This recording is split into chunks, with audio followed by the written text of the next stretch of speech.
Good morning, good afternoon, good evening, ladies and gentlemen. Welcome to another edition of GNN.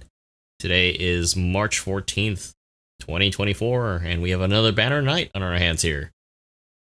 But before we get into the details of our brand new mobile suit, let's go over some news.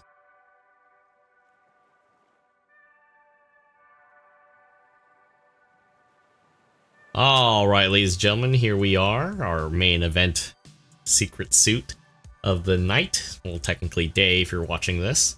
It is the 2-star mass production type new Gundam. Of course, they like to say, I need 3 more days to equip for actual combat. Unfortunately, a weird voice comes into my head. One of those either Simpsons or something that just, reading that quote just cracks me up. But we'll get into the details shortly because at the same time we have a step-up supply drop notice for this suit. It is at a discount for the first spin.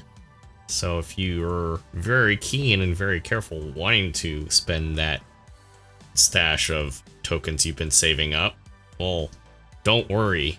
We have that at half off for your 10 pull. So basically 15 tokens if you've been saving up, like I said. And if you want to go through the whole boosted supply drop, it does give you a chance for 2 stars or rarity for higher materials at 1.5. And then the last 3 and 4 steps are 3 stars and higher with a mobile suit guaranteed. And the last step being all mobile suits there. So, but I would say for sure the half off is always a guaranteed godsend. So definitely jump on that. On top of that, we do have a limited supply drop reissue of the Jetta Cannon. So if you never got a chance to get this or you were just unlucky, well, today's your lucky day. We have this for a whole straight week, so you have a chance of getting this native 550, and then we do have a chance to get the 600 cost plus its various weapons as well. So I can tell you from my little brief stint with it, it's a very, very solid 550 support. Decent. I wouldn't say it's the greatest, but it definitely is fun and definitely packs a punch as well. We do have some changes in regards to the recycle ticket counter exchange as follows. The level 3 Gyaradoga is now added, so this is the 650 cost if I'm not mistaken, as well as the Jigen of the same level. So both 650 versions of Char's counterattack base suits are there. We also now have the core booster version of the GM Kai ground type from Thunderbolt. That is now in the recycle ticket counter at level 1. Obviously, I don't recall if we have a level 2 yet, but I know we've been wanting some more Thunderbolt action. Don't worry, I'm pretty sure it's coming soon. We do also have a change to the DP exchange counter. The level 4, I believe this is a 700 cost version of the Ifrit Schneid is now available there as well. Also, there is an update for the situation battles. Jumping into it, we do have the assaulting of Orrington Base. This is a Gundam Unicorn, Gundam UC themed event for 2 different weeks. Now, of course, Team A being the Federation, you have the, I'm guessing this is Unit 1 Bylorant Custom, because there's 2 if we include the mangas, but yes, we have the a 700 cost version of the Bylorant Custom, as well as the 550 version of the Gun Cannon Detector, 550 cost GM3, level 400 cost GM2, and the 400 cost Aqua GM. Representing the sleeves and Xeon Remnants, we have the Z Zulu at 550, which I believe that's at its native cost. Also, the 550 version of the Gelgoog Desert type, or Desert Gelgoog rather, as well as the Marasai Cap Pull at 550 and 500 respectively, and the Zogok at 450. Now, of course, they have not remarked as far as specific suits getting actual stat changes or retweaks in addition to that. So, yeah, it looks like there's nothing added there. So it looks like whatever they come with natively, they're gonna see how that pans out. So hopefully people are very aware of what suit they have, even if they suck at it. just because the situation type of stuff does warrant it, and in a good way. This is a good opportunity to try some different suits, and it's generally under quick batch too, so it's really neat. But during the first week, if you do all 3 steps, it does give you the opportunity to get the native gun cannon detector at 450 plus 50k DP. The second week as follows will give you a free cap pull at its native cost of 500 and another set of 50k DP, so pretty cool indeed. Jumping into our main event here. This is a 2-star 600 cost general at level 1. This was produced especially for ace pilots to compensate for disparity in military strength compared to the mainstay units of the Neo Zeon, such as the Gyaradoga and Jagdoga. This is actually was designed to be superior to the Jigen and to match in efforts if Char and Neo Zeon decided to mass produce the capabilities of the Jagdoga. So this kind of fits in that same category. It's a bit better against the likes of the Gyaradoga, but kind of equal strength or competitive strength to something like the Jagdoga or a watered down version of that. This basically was equipped with a simplified version of Psychomu weapons called Incoms, designed as both new types and normal pilots can use it with the all range attacks and versatile armament groups. Of course, as with most mobile suits of that time, it was designed by and developed by Anaheim Electronics, and modularizing the unit structure provided a design ease for manufacturing. Although the frame and armor materials allowed for production at a reasonable cost, it was still able to maintain 80% of the original unit's basic functionality.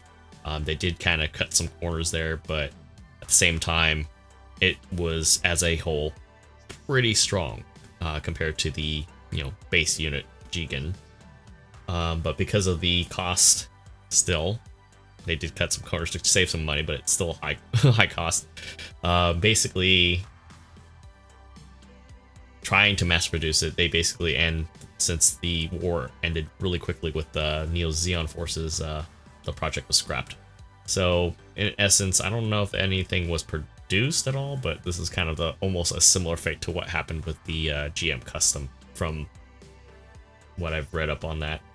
If you are doing 10 pulls straight off the banner and say you're not lucky with your discount pulls, you do get a chance to get the Kyra Su normal suit, the pilot or backup pilot for the Reg Z. She was in a Jigen in CCA, and then she got promoted to the Reg Z. So this is her outfit right there. And surprisingly enough, still no extra decals, which I guess they might be saving for some really high profile stuff. Hard to say, but dang, I just figured they might have add some more, but I guess there are some limitations with this game in that category. So on to the nitty gritty. Alright, ladies and gentlemen, here we are with our mass production type new Gundam. As I mentioned before, this is a 600 cost general. Jumping into the details right away, we have a decent health pool of 21k. Most suits that we're dealing with are hovering at that or a little bit lower, give or take the role that they fit under, but it does kind of give a I would say a decent amount of bulk to deal with, considering that this is the watered down version of the new Gundam. And the health pools, if we were to compare both suits, even though they're at different costs, are very similar. Resistance wise, this does sit at a lot lower than the base new Gundam. The new Gundam, I believe, has 25 straight across. We're looking at 20 for ballistic and 23s for both beam and melee resistance. Now, of course, leading to the new Gundam category of what it falls under, this is kind of a midline suit, so the offensive power does slightly lean towards range strength, although just because it is a little more of a specialty or a little more of a design choice, this thing can still slap things around with its melee, and has notable melee strength at base, 29 there, 31 for range. As far as movement goes, it is on the slower side for most 600 cost suits. This sits at 135 with a high speed measurement of 210, while most other suits might have a higher high speed movement threshold, and then comparative to the original suit. New walks at 140 with a high speed movement of 220, I believe. So there are some definite differences here. Thruster gauge is not bad. It's sitting at 70. It does give you some room to kind of play with. And then the turning speed is pretty much on par for the course for a lot of the generals as well. Looking at the custom part slots, you got 15, 18, and 11 respectively. Again, like I mentioned, gives you kind of room to kind of play around and experiment with different setups, but I would definitely recommend kind of going with a little more defensive stuff until you get things nailed down. Going into the primary thick of things, we do have the mass production version of the new Gundam beam rifle. I believe the VG type there was to be kind of like a acronym version of the new Gundam, since you can't quite fit that. That's a pretty long name there. It is the only beam rifle that it's able to use, or pretty much any range primary that it can use. This does sit at a lower base power of 600. I believe News beam rifles sits at 700. Same heat rate, same range, and same cooldown time and overheat. The difference also, in addition to the lower damage output, is the fact that instead of 2 seconds to charge or stun, it sits at 3, which is not a big deal. It's still faster than most other beam rifles out there, but it is notable when comparing the two. Looking at the primary melee, we're sitting at a 2500. It is the only melee saber that it can use, or melee option rather, and compared to the base new Gundam, we're looking at a few hundred difference there. I believe it's about 27 or 2750 for new. We're looking at a base flat 2500 for the mass production type. Dropping down to the sub weapons category, we have 60mm base Vulcans ×2, so this sits at about base power of 130. I was not hired for my math here, so correct me if I'm wrong. I apologize in advance. 60 rounds in the mag. It does use a majority of the ammo count. I would say 54 rounds to stun on its own to break MA1, with an effective range of 175 and 15-second reload time, which is pretty hefty when you consider everything else in its arsenal. Now, of course, taking a page from the mass production Double Zeta and similar suits like it, it does have a means of utilizing cannons that are attached to its incom backpack there. It is ×2, so we're looking at a base power of 2200, a heat rate of 80% with 400 meters of effective range, 4-second cooldown time between shots with an 18-second overheat. So this is going to test your means of managing heat alongside some of the other weapons that it has. So I would say this almost kind of reminds me of the Mark III, although because of that, you would expect it to have a similar effect, which it doesn't, sadly. It does stun on impact. I don't know off the top of my head what the build value is if we're dealing with somebody in motion, especially if they have maneuver armor, but it does not pierce. Jumping into the new Hyper Bazooka, we have a watered down version of that as a soap weapon with a base power of 2300 versus I want to say 26 or 27 again. 5 shots, effective range of 300 meters, which is effectively the borderline of midlining. It is pretty good. 6-second cooldown time, 18-second reload time.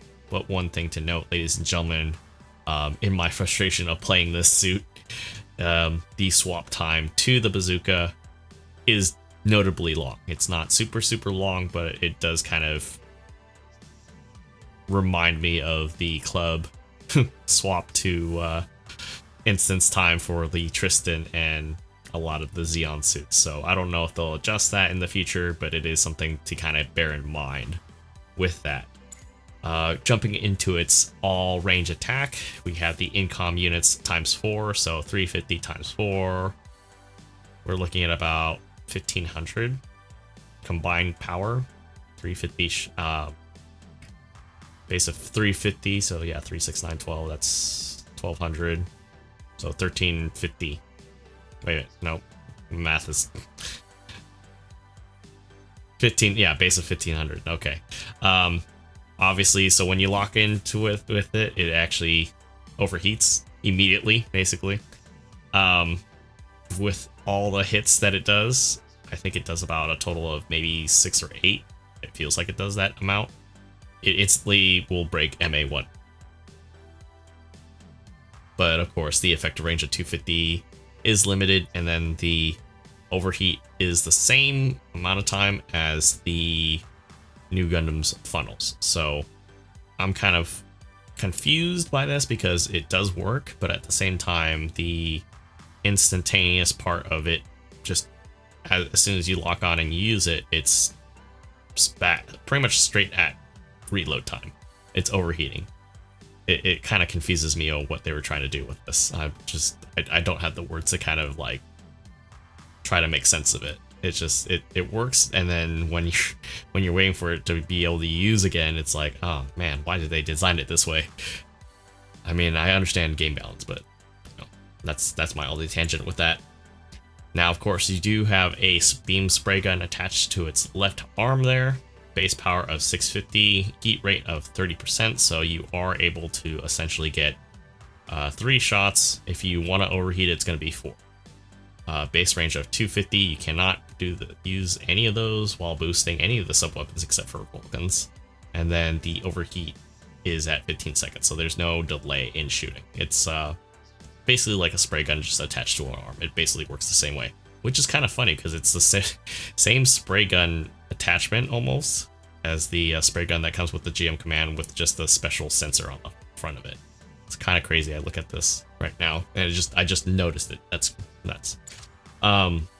Going into the shopping list of skills that it comes with though, you got some of your familiar faces there. Leg shock absorbers at 3. This does have a double roll, so that's pretty interesting to see. It does have flight control 2. Again, as with a lot of suits that I see in here, it's very hard to not imagine it not coming with balancers, but you know, seeing that's always a nice thing. Has AMBAC level 2, AMBAC. This does have space affinity to kind of switch that around. So this is definitely going to be a lot better in that capacity. Can't wait to see people doing circles around everybody in this. Force injector at level 2. Obviously a 2-hit combo with melee combo 1. Standard radar performance there.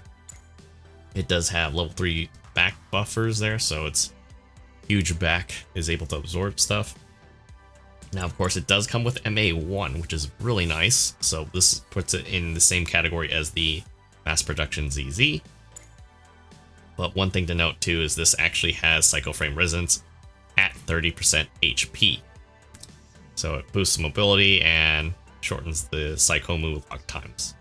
So, which is weird because it almost seems like it's centered around using incoms around that time. At the same time, it's like, well, why not use the Psychomu part that came with New Gundam and Sazabi, or around that time period? And it's just, I don't know. I think the big part that we're going to deal with, or we have to look at, is the fact that the heat rate is there, and then since this is a little more watered down compared to the new funnels, if we're going to keep the standard overheat. But I definitely do feel like the heat rate is something that might need a second look, but that probably won't happen immediately. All right, folks, that concludes tonight's recap and overview of the mass-produced type New Gundam. Basically, the suit's been in some media in terms of games-wise, but it's nice to see some other things that I've never even heard of, or if I have heard of, never really seen it move around until now. Anyways, I want to know what you guys think about the new suit. Even though it's a 2-star 600 cost general, there are definitely clear other options when it comes to, say, something that does the job a little bit better. But at the same time, because it's so unique looking, I would almost expect some type of adjustments in the near future. Or maybe over the course of time. Who knows? I would like it to be a little bit sooner, because then I can actually play it more. But more importantly, like I said, I want to know what you guys think. If you guys are going to pull for it, or if this is a pass. Or if you're going to do neither, I want to know how you guys feel like fighting something like this. Because even though it's not as good in other places as some of the other suits that are out there in the same category, there's definitely a clear answer to the fact that there is some bite to this thing. And by God, it looks so cool with some of the high new colors that I picked on here. Anyways, that's it for now. We got some work later day with the Springtide event, which I don't want to bog into this video too much. But anyways, I will see you guys all on the next video. Take care.